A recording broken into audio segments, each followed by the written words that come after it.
Adeline was the kind of person who lived for chaos, not the dramatic, movie villain kind, but the "let me film this for TikTok and deal with the consequences never" kind. She was skinny, bold, and had a heart so daring it regularly forgot to consult her brain before acting, so when Aunt Tanya announced Adeline would be visiting for the weekend, I was excited. I was the only one.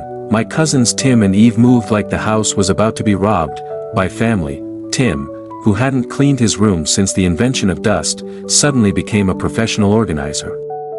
He was locking things in closets like he was hiding government secrets. Eve cleaned her room so thoroughly it looked like an empty parking lot. You could hear your own heartbeat in there. Where did all your stuff go? I asked Eve, genuinely confused. Secret storage, she said with the energy of someone who had been through a war. It's better this way with Adeline coming. I thought they were being dramatic. I was wrong. I was so wrong. Adeline arrived 2 hours later, exploding out of a cab like a human firework, hugging everyone, kissing cheeks, radiating chaotic sunshine. She was gorgeous and lively, the kind of person you'd love on a screen and nervously watch in your house. She walked into Eve's aggressively empty room, looked around, and asked where she was supposed to sit. On the floor, Eve said, completely unbothered. Adeline, deciding she was the only adult present, cheerfully held up a mountain of shopping bags and announced she'd brought presents. Wow, thanks.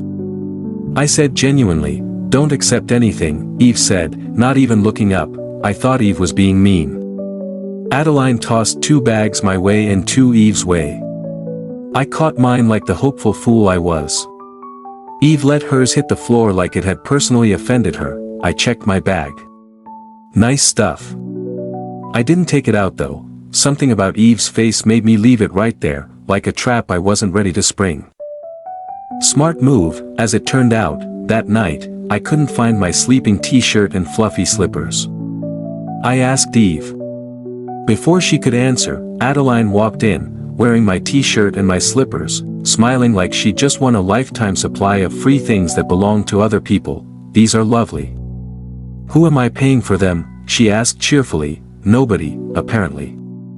That was the whole plan. I spent the rest of the night awake, hiding my belongings like a squirrel preparing for winter, except the squirrel was exhausted and mildly furious. The next morning, Adeline was filming a TikTok video. She was wearing a gorgeous bone-straight wig that flowed dramatically down to her waist, the kind of wig that costs more than your phone bill. She was flicking it around the way influencers do, looking very classy, very professional, and very unaware of her surroundings. First flick, she whipped Tim across the face. He cursed. They argued. He stormed off.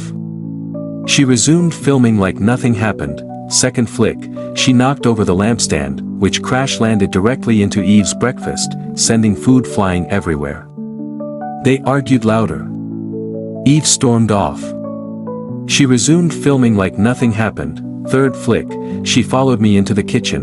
Now, I had just poured hot oil into a saucepan to fry some buns. I was minding my business, doing the Lord's work, when suddenly something dark flew through the air and landed in the hot oil with a dramatic sizzle. I stared at it, it stared back. It was the wig. I turned around slowly.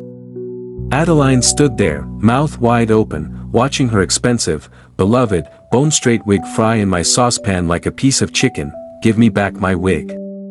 That cost a fortune, she screamed, as though I had personally invited her hair into my cooking oil. No apology for my stolen sleepwear.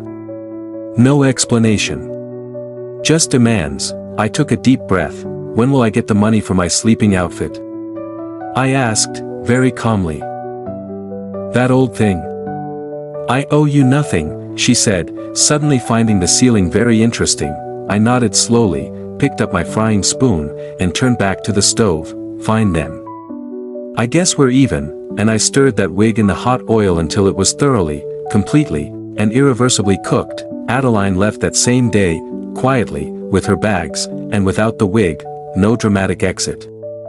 No TikTok about it.